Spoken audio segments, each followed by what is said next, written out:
I'll be reacting to one of the early uploads from the YouTube channel The Game Theorists. I'm a huge fan of their work and I hope that you like this video as well. This video came out in 2014, I think it's around 7 years ago. Let's start. No! Ugh! Oh, come on! Are you kidding me? Too spurious. Oh. Is it like 6 attempts? How many attempts do you try? Oh, bovine facies. Julius Caesar, I ain't, but I intend to be.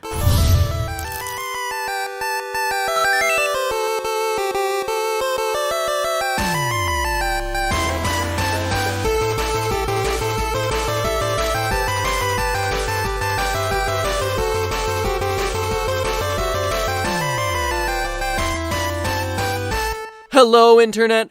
Welcome to Game Theory. Hello! Where our motto is Veni Lucy Dixie. I came, I played, I learned. I came, I played, I learned. That's the reason why I love this YouTube channel. Because you have fun and it's very educational. I have a confession. I've never told anyone this, so don't judge me too harshly, but I think I can trust you guys. So come closer. Closer. Close. Oh, too close. Alright, perfect. I suck at strategy games. I know.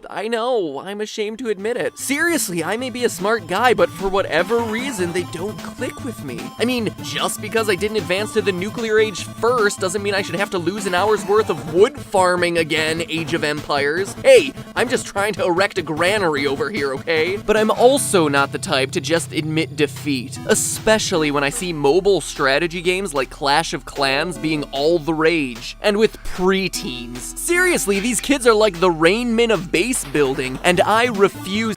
Not sure if you know, preteens back then are already young adults right now. This is 2014, you know. To be shown up by Justin Bieber fans who shop at Justice. So it's time to teach this old dog a new trick. I'm gonna get good at a strategy game, and in the process reclaim my gamer pride from Miss Miller's 6th grade homeroom. So first, I gotta pick a game. There are lots of mobile strategy options like this right now, so after going through the list and trying out a handful, I settled on the game Total Conquest. It felt a bit more mature, and I was attracted to the historical themes, you know, cause that's how I roll. It's all based on ancient Rome, and even starts with Caesar has died. Great, right up my alley. This shall be my vehicle to claiming victory, and start. Tutorial.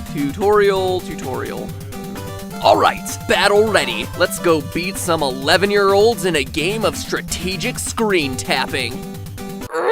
Mater tua tamu besa estut cum Romae est herbs abet octocoles. Okay, that could have gone better.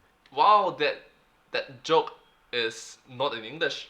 Look at the website. Clearly, I need help. But I have a secret weapon in mind that's sure to make me Sultan of the Swipe. Research. Since this is a game based on ancient Rome, what better strategy guide than ancient Roman military tactics and city planning? I'm sure there's something I can use, right? Let's start with the basics. The first and probably most crucial early decision that I need to make is city layout. Should things be clustered together or spread apart? To me, this is one of the most stressful questions about any strategy game, because in those first few minutes of playing, this decision can either make you or break you. And clearly there's value to be had in both options, right? Clustered together means easy resource management and the ability for defenses like turrets to really protect more of your city. They can even overlap their coverage area, like a Venn diagram of death. In other words, more bang for your buck, or in the case of Total Venn diagram of death. Conquest, gold crown things the game uses as currency. Spread apart, though, means enemy troops have to travel from building to building as they destroy your base, which equals more time for defenses to pick them off. And in instances where there's an area of effect attack, being more spread out means fewer precious resources are going to be affected. Whew, okay, so it's a tough question to solve. Maybe ancient Rome has some insight on the matter. Well, looking at our Pax Romana Because there may be some AoE attacks, AoE effect, yeah. strategy guide, copyright year CCC, we see that the Roman military would build bases for defense that they referred to as castra. These castra always followed a very strict layout starting with two major streets, the Cardo Maximus running north and south, and the Decumanus Maximus running east and west. The central area where the two streets met was made into a forum with city services, much like a business district, surrounded by a compact grid of smaller streets. The whole thing got wrapped inside a wall equipped with guards and a portcullis, or fortified gate. This grid layout, down to the exact size, was replicated each time they needed a new encampment, partially because soldiers could be positioned anywhere in Rome's vast empire. As such, having a standard layout meant that a soldier could easily navigate around the city, whether he was stationed in Pompeii or Constantinople. But however, if there's a standard layout, that means the enemies also have a standard way of approaching how to defeat it. What I think is the best is to have a various different strategies, so that if plan A fails, you can go to plan B, plan C, plan D. Yeah, if every city is plan A, you will probably fall quickly. Constantinople, not Istanbul. Keeping the same layout regardless of where in the world you are? This is like an ancient civilization's version of Target. Now let's take a minute to unpack all that, because there's a lot there that I can use. First, if we're to translate Rome's strategy to Total Conquest, the city hall would be stationed in the middle of everything else we build. This makes sense, as the city hall ultimately dictates whether a battle is won or lost. By keeping it towards the middle, everything that we build around it serves as a defense mechanism. Invaders will have to work their way through the entire city before hitting this key building, just like Romans kept their business center protected in the middle of the castrum. And looking at the Total Conquest leaderboard, we see top players all following this model. So it seems like taking a page from Rome's city planning is already starting to pay off, which means we should also probably talk about the Cardo and Decumanus Maximi. These were the roads straight into the heart of the city, protected by a gate. We can apply a similar idea in Total Conquest, and really in any other strategy game. Strategy games always tend to program computer enemies to flood towards any opening in a defensive wall. By designing a base with a narrow path similar to a castrum's cardo, you funnel enemies in one by one, making it much easier to thin the opposition's numbers rather than having to take on large groups all at once. So that's two design features I can work into my base right off the bat. Let's see how I do. Well, hand me a fiddle and call me Nero, cause I burned that city down. This whole Roman strategy thing seems to be working. I need more. What else can I use? Well, Castra tended to be divided into three districts: the Latera Praetori, the Praetentura, and the Retentura. In the Latera, or sides, you found sacrificial altars and guardhouses, as well as storehouses for grains and other food. The Praetentura, which means stretching to the front, contained the most costly buildings: the hospital, metal and wood workshops, and the upper echelons of troops. In the rear was the Retentura, which was a safekeep for plunder and a prison for hostages and high-ranking enemy captives. In other words, the layout of Castra ensured the separation of resources. If there was a breach near the Praetentura, sure, you might lose a blacksmith's forge and a stable, but your storehouse of treasures from past raids would still be safe in the rear of the camp, and the food stores were kept safe along the sides. It's a lesson that translates perfectly into the world of Total Conquest. The sides and the back will not necessarily be that much damaged. Correct? That's clever. By structuring my base in a way that positions my gold stores as far away from my food stores as possible, I ensure that no one raid ever completely cleans me out. I've defeated the enemy troop long before they're able to make it to the other side of the map. And again, looking at all the top tier players of the game, their bases are set up in a very similar way. And speaking of separation of resources, Rome was fortified 7 times. Each time it received a new set of walls to expand the city's urban limit. In fact, on a trip I made to Rome last year, I remember these walls. Oh my god, it's fortified 7 times. That's... oh my god. That means if future architects, they have to build onto... they have to try something new, it'll be very difficult. Because the foundation is there. They couldn't try building like 40-story high-rise buildings. It'll be very difficult.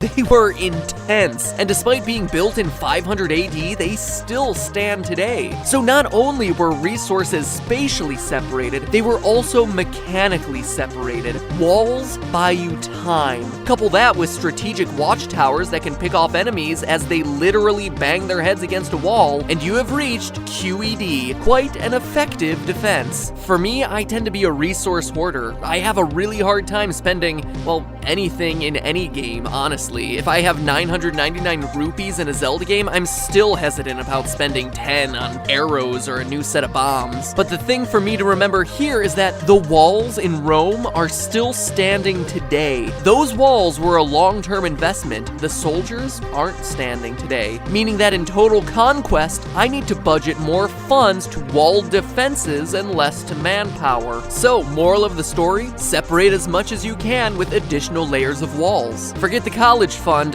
this is an investment in my future. A good defense is truly the best offense. Wow, really is. Okay, in Chinese there's a saying called 千秋大业. Means thousand autumns, big conquest, big achievements, big achievement.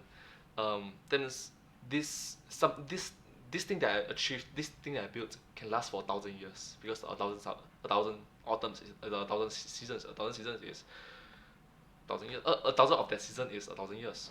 Wow, that's really impressive. The walls are still there, but the soldiers aren't. So invest more on the structures. Then the people will come in.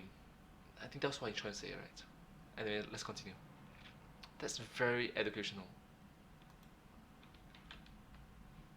So with all those new additions set up, once more into the breach. Oh, come on! There's Cyclops in this game? Ugh, Todius Wobis frontem tabernai sopianibus scribam! Okay, so ancient history and strategy only got us so far. In the end, it is still a video game, in a genre that, you know what, I'm feeling a bit more confident in, thanks in large part to my peeps Cicero and Caesar. And in the end, it just goes to show, those who know their history should probably repeat it when playing a mobile strategy game based on a similar ancient period. But hey, that's Did you just change the phrase that doomed to repeat it to something video games? Seriously? just a theory. How much? Beware them. A game theory. Thanks for watching. Can I just say how cool it is that we just did a whole video on city planning? From science to video game lore to math to new tech to urban renewal. That's what I love about doing this show. Each week it's something new. Anyway, welcome back to the super amazing end card tournament. Super amazing end card tournament. Honestly speaking, I have to agree with him. I like this YouTube channel because it's very educational. I learned something new, which I may not know previously.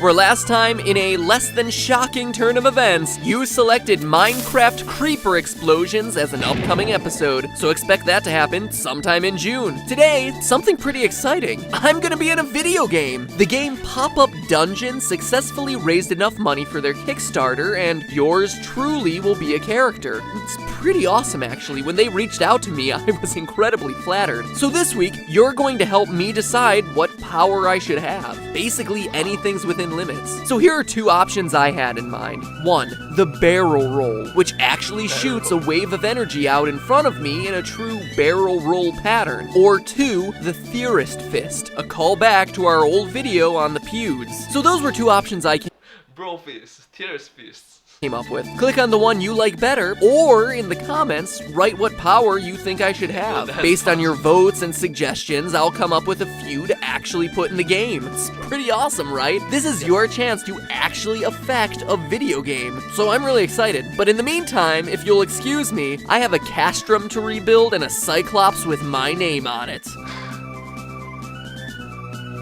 That's awesome, that's awesome, that's awesome. That's awesome. Alright, thank you so much for watching this video. If you do like this video, please consider to like, share and subscribe to my channel, and comment down below if you have anything to share with us. The video that I just reacted to came from the YouTube channel, The Game Terrorists. They're amazing individuals. Those people are just amazing. And yeah, I highly recommend you to show some appreciation and show support for their videos as well. And as always, that's just a theory. A game theory. Thanks for watching.